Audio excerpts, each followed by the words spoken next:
as possible. I certainly shall, if I am able, the Scarecrow replied. But I must help Dorothy to get home first.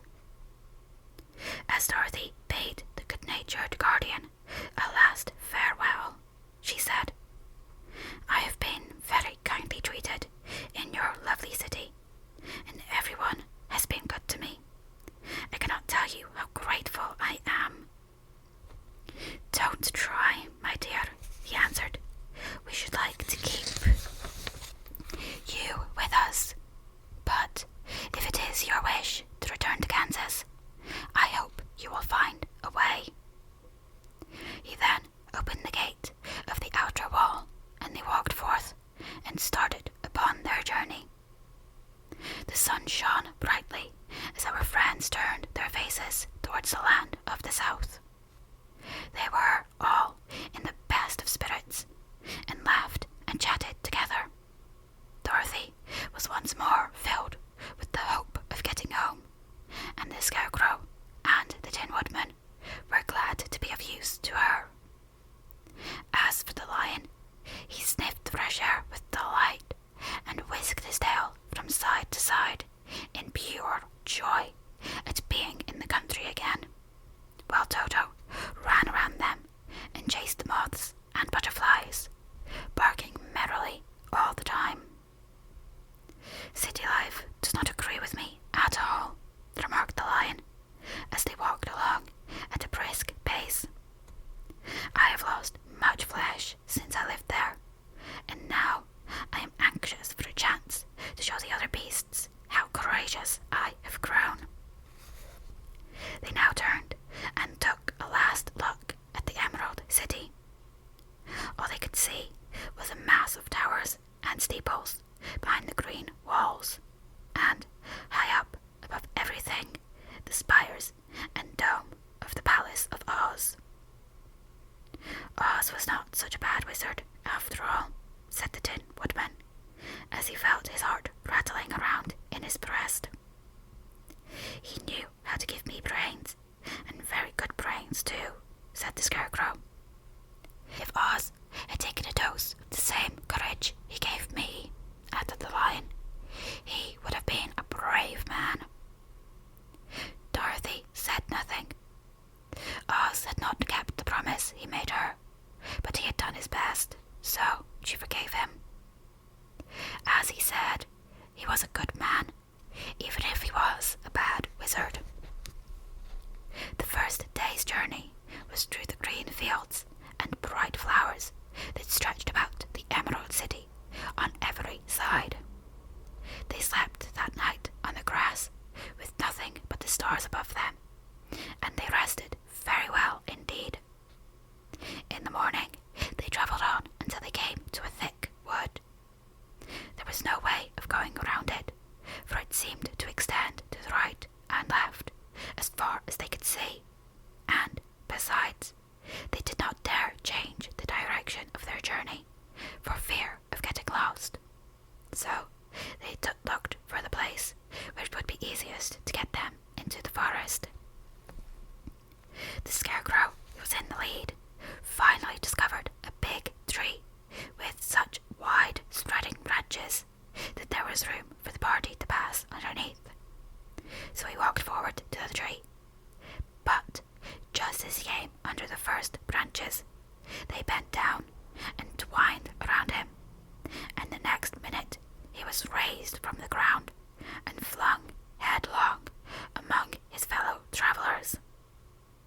This did not hurt the Scarecrow, but it surprised him, and he looked rather dizzy when Dorothy picked him up. Here is another space between the trees, called the Lion. Let me try it first, said the Scarecrow, for it doesn't hurt me to get thrown about. He walked up to another tree as he spoke, but its branches immediately seized him and tossed him back again. This is strange, exclaimed Dorothy. What shall we do? The trees seem to have made up their minds to fight us and stop our journey, remarked the Lion. I believe I will try it myself, said the woodman, and shouldering his axe, he marched up to the first tree that had handled the scarecrow so roughly.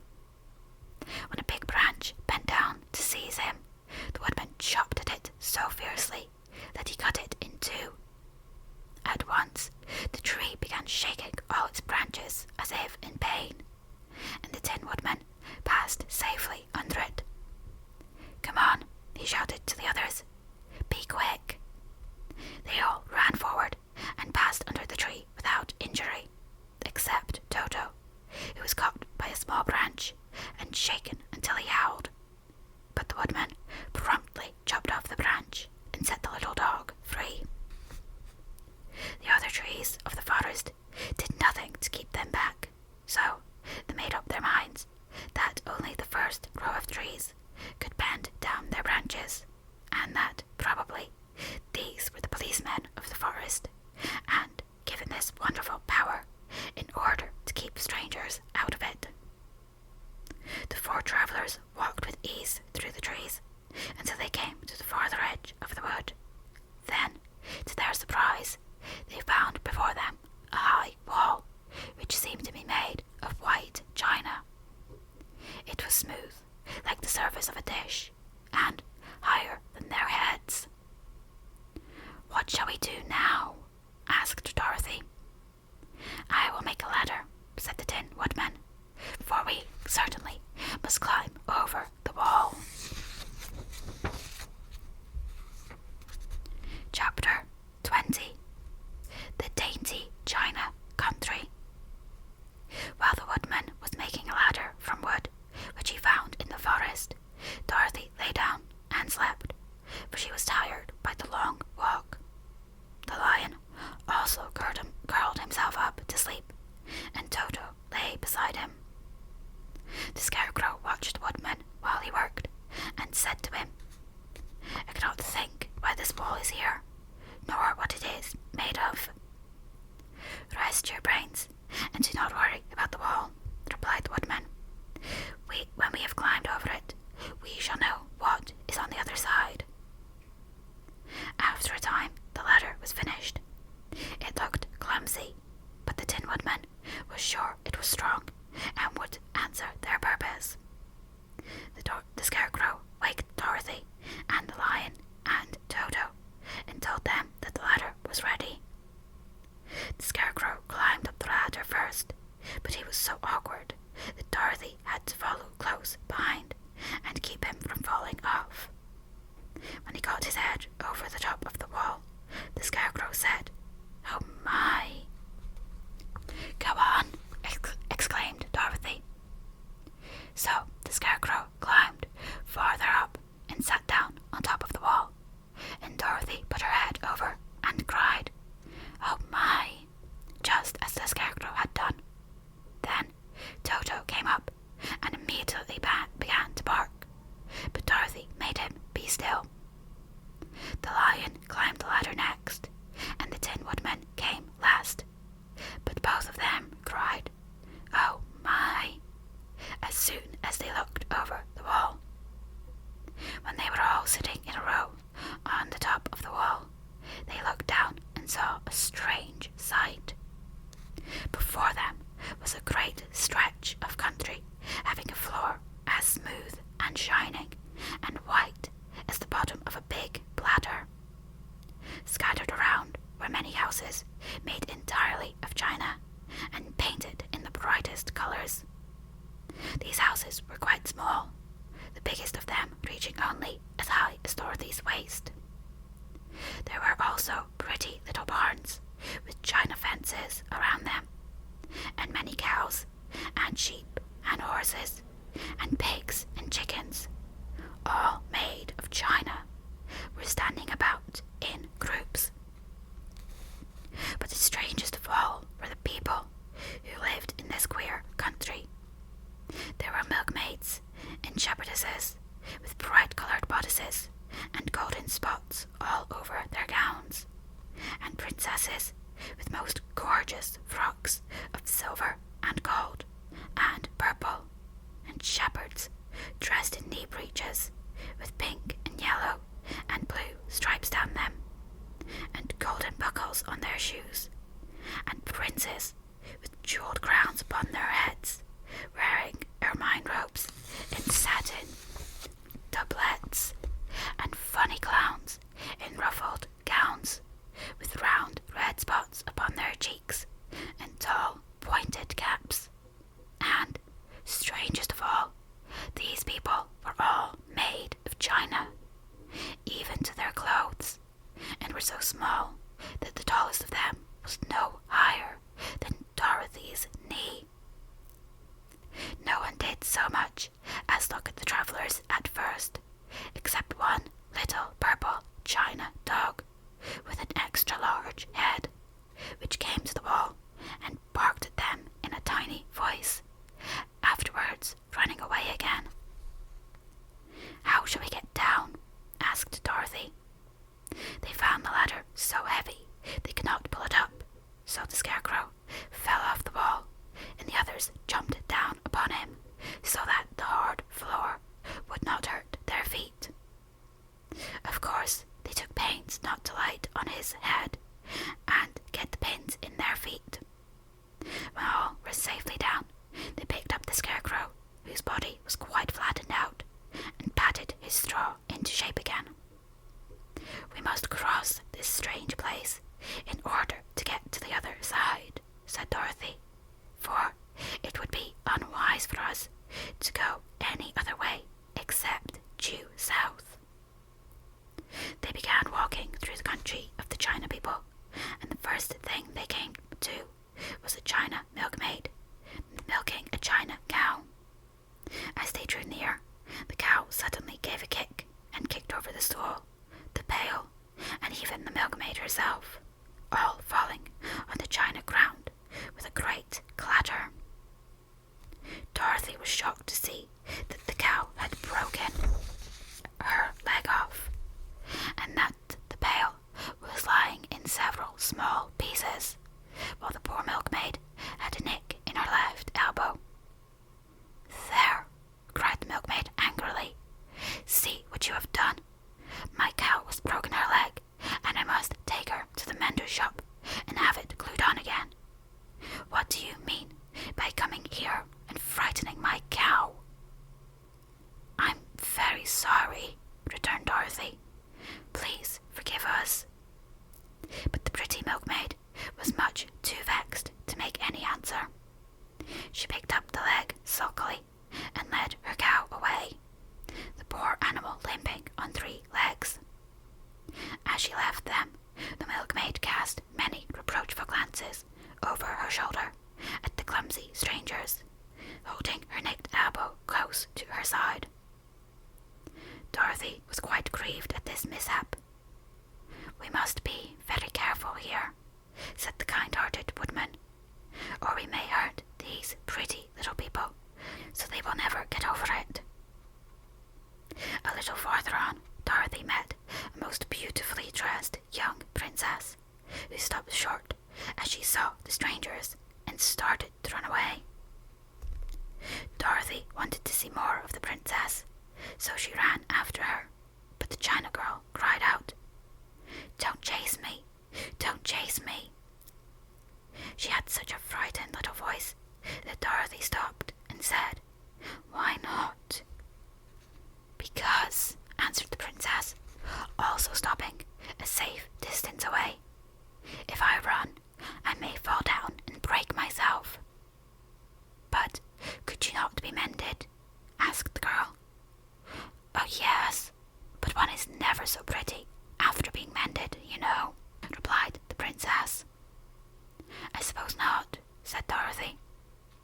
"Now, there is Mr. Joker, one of our clowns," continued the China lady, "who is always trying to stand upon his head.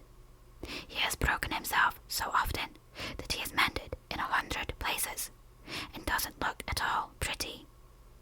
Here he comes now, so you can see for yourself." Indeed, a jolly little clown came walking towards them, and Dorothy could see that, in spite of his pretty clothes of red and yellow and green, he was completely covered with cracks, running every which way, and showing plainly that he had been mended in many places. The clown put his hands in his pockets, and, after puffing out his cheeks and nodding his head at them, saucily he said, My lady fair, why do you stare at poor old Mr. Joker? You're quite as stiff and prim as if you'd eaten up a poker. Be quiet, sir, said the princess. Can't you see these are strangers and should be treated with respect? Well, that's respect, I expect, declared the clown, and immediately stood upon his head. Don't mind Mr. Joker, said the princess to Dorothy. He is considerably cracked in his head, and that makes him foolish. Oh, I don't mind him a bit, said Dorothy. But you are so beautiful, she continued, that I am sure I could love you dearly. Won't you let me carry you back to Kansas and stand you on Aunt Em's mantel shelf? I could carry you in my basket. That would make me very unhappy, answered the China princess. You see, here in our country, we live contentedly and can talk and move around as we please. But whenever any of us are taken away, our joints at once stiffen, and we can only stand straight and look pretty. Of course, that is all that is expected of us when we are on mantel shelves and cabinets and drawing-room tables. But our lives are much pleasanter here in our own country. I would not make you unhappy for all the world, exclaimed Dorothy. So I'll just say goodbye. Goodbye, replied the princess. They walked carefully through the China country. The little animals and all the people scampered out of their way, fearing the strangers would break them, and after an hour or so, the travellers reached the other side of the country and came to another China wall. It was not so high as the first, however, and by standing upon the lion's back, they all managed to scramble to the top. Then the lion gathered his legs under him and jumped on the wall. But just as he jumped, he upset a china church with his tail and smashed it all to pieces. That was too bad, said Dorothy. But really, I think we were lucky in not doing these little people more harm than breaking a cow's leg and a church. They are all so brittle. They are, indeed, said the Scarecrow, and I am thankful I am made of straw and cannot be easily damaged. There are worse things in the world than being a scarecrow. Chapter 21. The Lion Becomes the King of the Beasts. After climbing down from the China wall, the travellers found themselves in a disagreeable country, full of bogs and marshes, and covered with tall, rank grass. It was difficult to walk without falling into muddy holes, for the grass was so thick that it hid them from sight. However, by carefully picking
too dark to go any farther. Dorothy and Toto and the lion lay down to sleep, while the woodman and the scarecrow kept watch over them as usual. When morning came, they started again. Before they had gone far, they heard a low rumble, as of the growling of many wild animals. Toto whimpered a little, but none of the others was frightened, and they kept along the well-trodden path until they came to an opening in the wood, in which were gathered hundreds of beasts of every variety. There were tigers and elephants and bears and wolves and foxes and all the others in the natural history, and for a moment Dorothy was afraid. But the lion explained that the animals were holding a meeting, and he judged by their snarling and growling that they were in great trouble. As he spoke, several of the beasts caught sight of him, and at once the great assemblage hushed as if by magic. The biggest of the tigers came up to the lion and bowed, saying, "Welcome, O King of Beasts. You have come in good time to fight our enemy and bring peace to all the animals of the forest once more." "What is your trouble?" asked the lion quietly. "We are all threatened," answered the tiger, "by a fierce enemy which has lately come into this forest. It is a most tremendous monster, like a great spider, with a body as big as an elephant and legs as long as a tree trunk. It has 8 of those long legs, and as the monster crawls through the forest, he seizes an animal with a leg and drags it to his mouth, where he eats it as a spider does a fly. Not one of us is safe while this fierce creature is alive, and we had called a meeting to decide how to take care of ourselves when you came among us." The lion thought for a moment.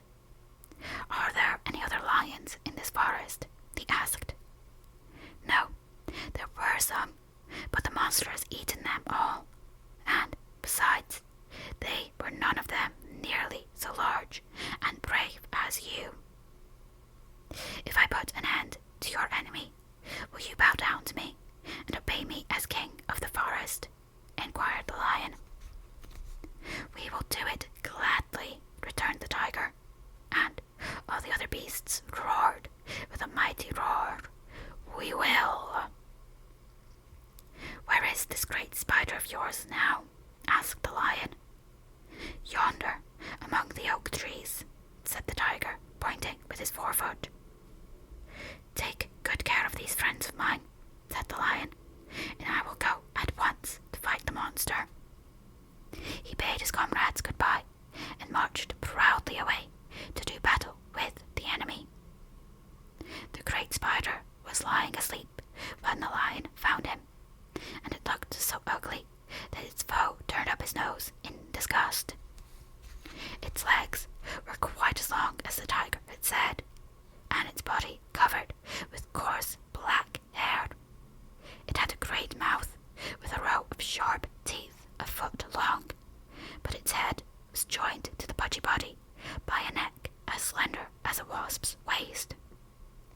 This gave the lion a hint of the best way to attack the creature, and as he knew it was easier to fight it asleep than awake, he gave a great spring and landed directly upon the monster's back.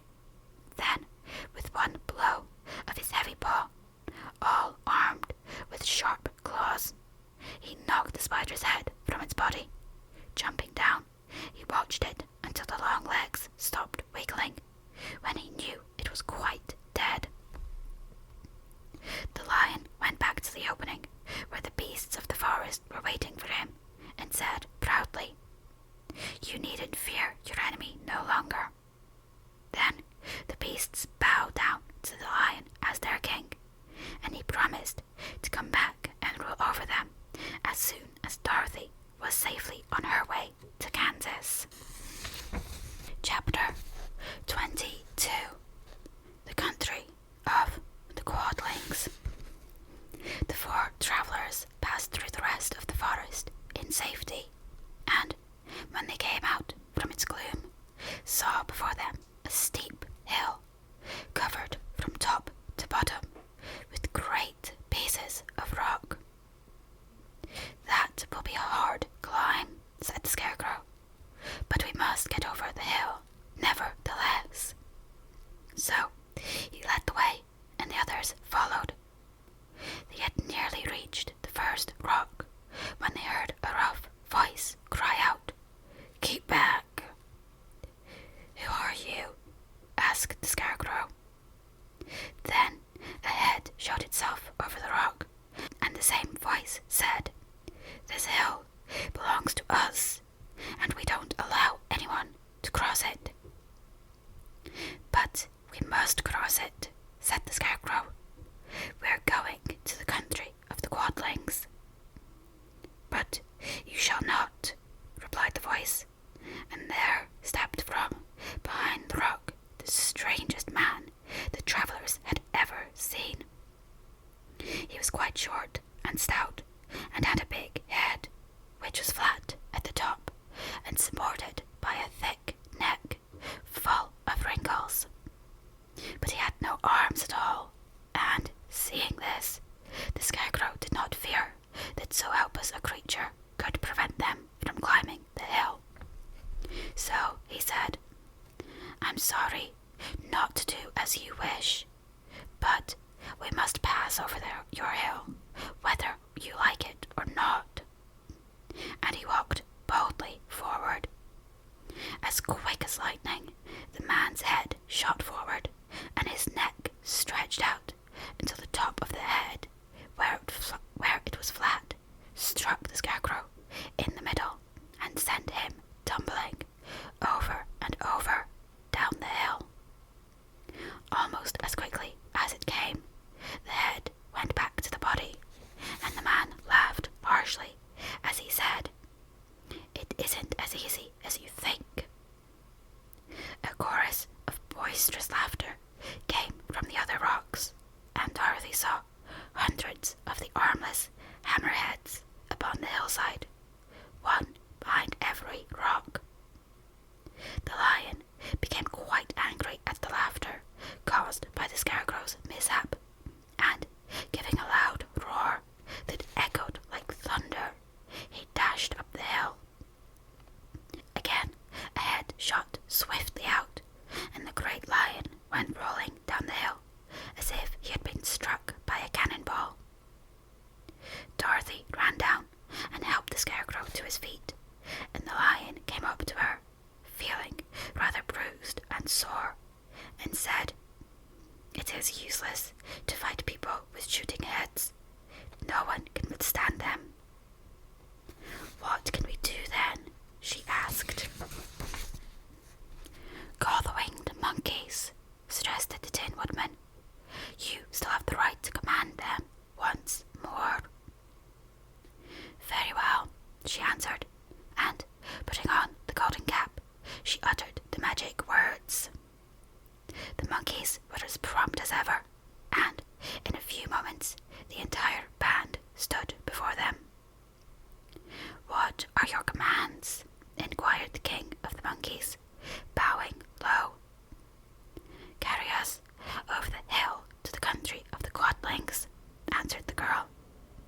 "It shall be done," said the king, and at once the winged monkeys caught the four travellers and Toto up in their arms and flew them away. As they passed over the hill, the hammerheads yelled with vexation and shot their heads high in the air, but they could not reach the winged monkeys, which carried Dorothy and her comrades safely over the hill and set them down in the beautiful country of the Quadlings. "This is the last time you can summon us," said the leader to Dorothy. "So, goodbye, and good luck to you." "Goodbye, and thank you very much," returned the girl, and the monkeys rose into the air and were out of sight in a twinkling. country of the Quadlings seemed rich and happy. There was field upon field of ripening grain, with well-paved roads running between, and pretty rippling brooks with strong bridges across them. The fences and houses and bridges were all painted bright red, just as they had been painted yellow in the country of the Winkies, and blue in the country of the Munchkins. The Quadlings themselves, who were short and fat and looked chubby and good-natured, were dressed all in red, which showed bright against the green grass and the yellowing grain.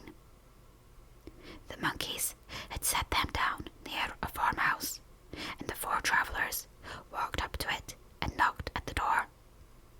It was opened by the farmer's wife, and when Dorothy asked for something to eat, the woman gave them all a good dinner, with 3 kinds of cake and 4 kinds of cookies, and a bowl of milk for Toto. "How far is it to the castle of Glinda?" asked the child. "It is not a great way," answered the farmer's wife. "Take the road to the south, and you will soon reach it." Thanking the good woman, they started afresh and walked by the fields and across the pretty bridges until they saw before them a very beautiful castle. Before the gates were 3 young girls, dressed in handsome red uniforms, trimmed with gold braid, and as Dorothy approached, one of them said to her, "Why have you come to the South Country?" "To see the good witch who rules here," she answered. "Will you take me to her?" "Let me have your name, and I will ask Glinda if she will receive you." They told her who they were, and the girl soldier went into the castle. After a few moments, she came back to say that Dorothy and the others were to be admitted at once. Chapter 23. Glinda grants Dorothy's wish. Before they went to see Glinda, however, they were taken to a room of the castle, where Dorothy washed her face and combed her hair, and the lion shook the dust out of his mane, and the scarecrow patted himself into his best shape, and the woodman polished his tin and oiled his joints. When they were all quite presentable, they followed the soldier girl into a big room, where the witch Glinda sat upon a throne of rubies. She was both beautiful and young to their eyes. Her hair was a rich red in colour, and fell in flowing ringlets over her shoulders. Her dress was pure white, but her eyes were blue, and they looked kindly upon the little girl. "What can I do for you, my child?" she asked. Dorothy told the witch all her story, how the cyclone had brought her to the land of Oz, how she had found her companions, and of the wonderful adventures they had met with. "My greatest wish now," she added, "is to get back to Kansas, for Aunt Em will surely think something dreadful has happened to me, and that will make her put on mourning. And unless the crops are better this year than they were last, I am sure Uncle Henry cannot afford it." Glinda leaned forward and kissed the sweet, upturned face of the loving little girl. "Bless your dear heart," she said. "I am sure I can tell you of a way to get back to Kansas." Then she added, "But if I do, you must give me the golden cap." "Willingly," exclaimed Dorothy. "Indeed, it is of no use to me now, and when you have it, you can command the winged monkeys 3 times." "And I think I shall need their service just those 3 times," answered Glinda, smiling. Dorothy then gave her the golden cap, and the witch said to the scarecrow, "What will you do when Dorothy has left us?" "I will return to the Emerald City," he replied,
monkeys, said Glinda, will be that they carry you safely to the land of the Winkies.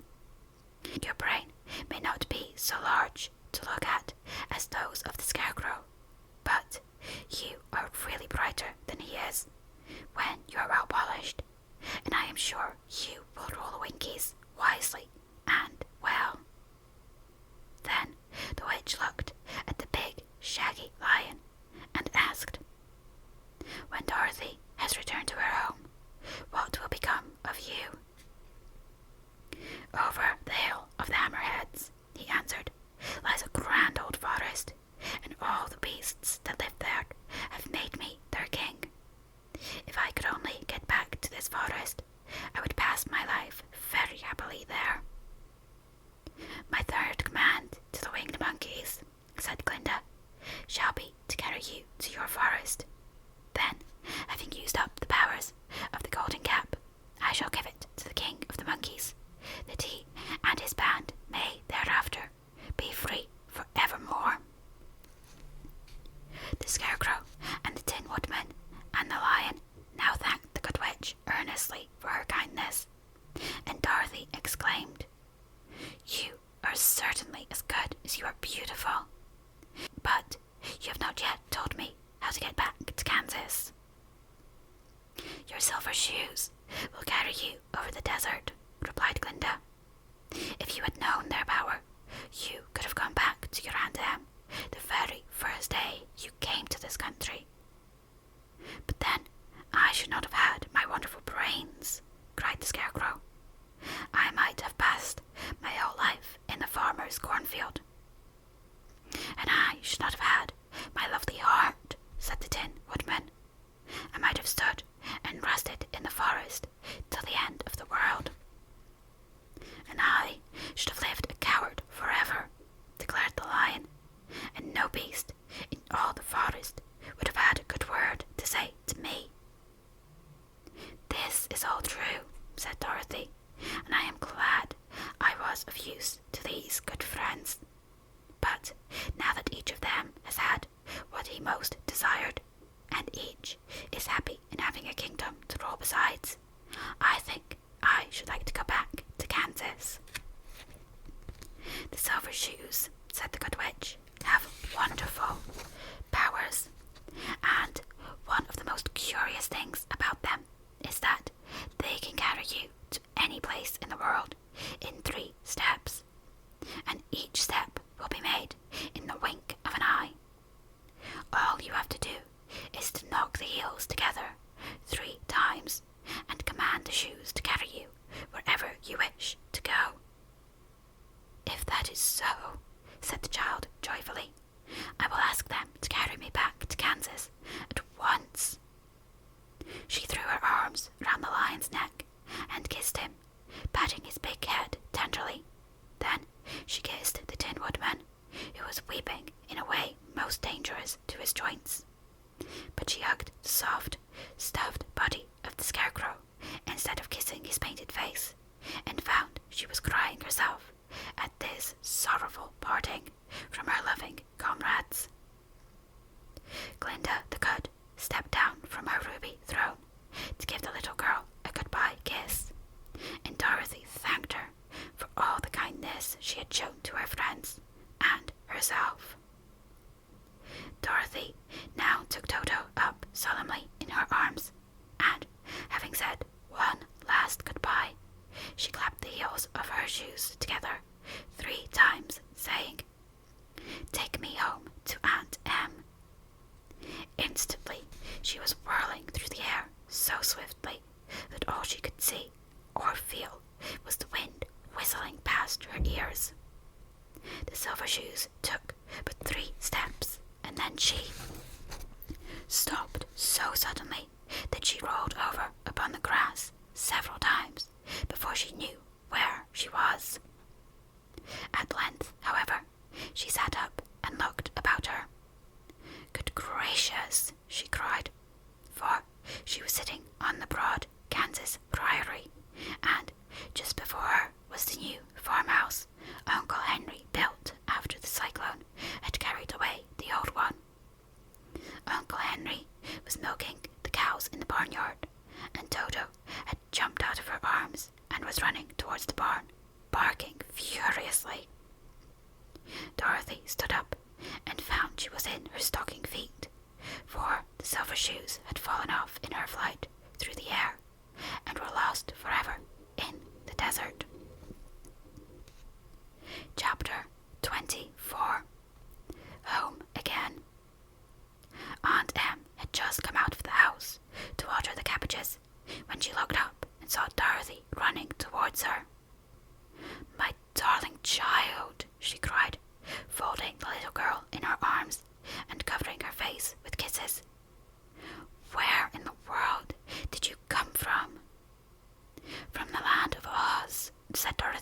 gravely.